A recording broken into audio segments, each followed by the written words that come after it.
We begin with the Maldives and their President Mohamed Muizzu, who's trying to make a career out of villainizing India. Muizzu faces a new charge now. He's been accused of lying. Now, this man has been in power for over 3 months, enough time for a leader to settle in, to set big goals and to get down to business.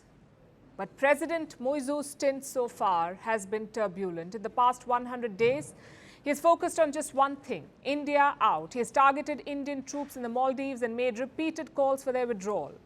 Now, an opposition leader says Muizzu has been lying. The leader in question is Abdulla Shahid, the former foreign minister of the Maldives. Shahid has given a statement. He says there are no armed foreign soldiers in the country and that Muizzu has been spreading falsehoods.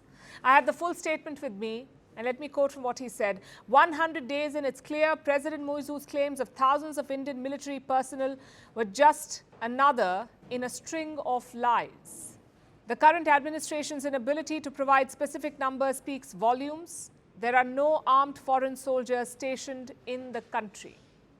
President Muizzu is yet to respond to this, but the facts of this case are easy to establish. Thousands of Indian troops in the Maldives is a gross exaggeration.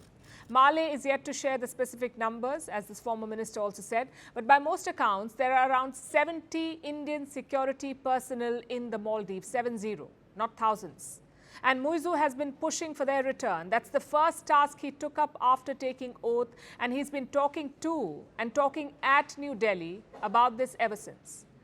India, of course, is obliged, respecting the sovereign decision of a neighbor, however ill-advised.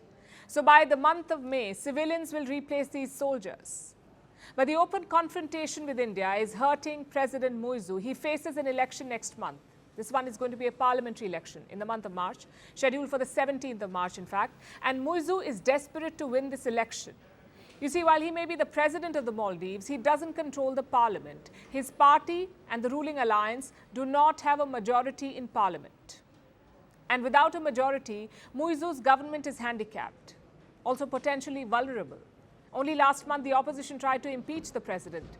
After lawmakers clashed in the parliament, this was over cabinet appointments. The opposition held Muizzu responsible for those clashes. They tried to initiate impeachment proceedings.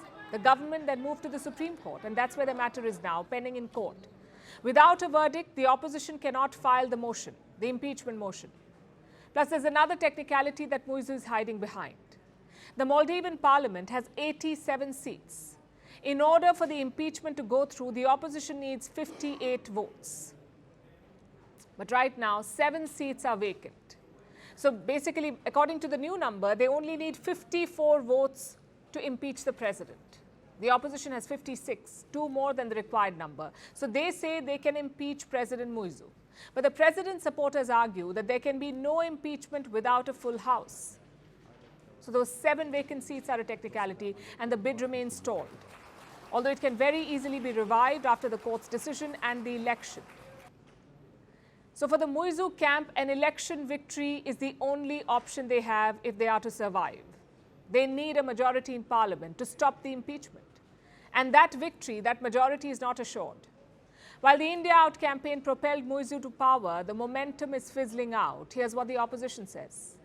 The president is realizing, that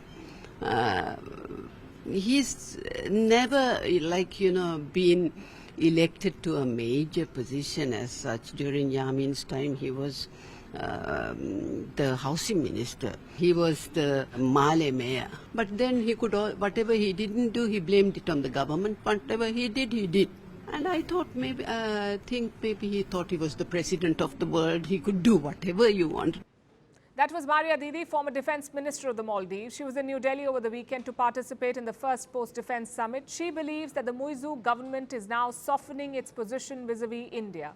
Recently, there was a military exercise in the Indian Ocean. The drill was called Dosti, meaning friendship. And the Maldives joined this drill with Sri Lanka and India. So it's not a complete breakdown. Muizzu is posturing for his domestic audience. He's angling for Chinese money, and then also participating in a military drill with India. It's mixed messaging. It's also a very risky game. The people of the Maldives are watching. They will vote again next month and deliver a verdict on President Muizzu and his India Out campaign.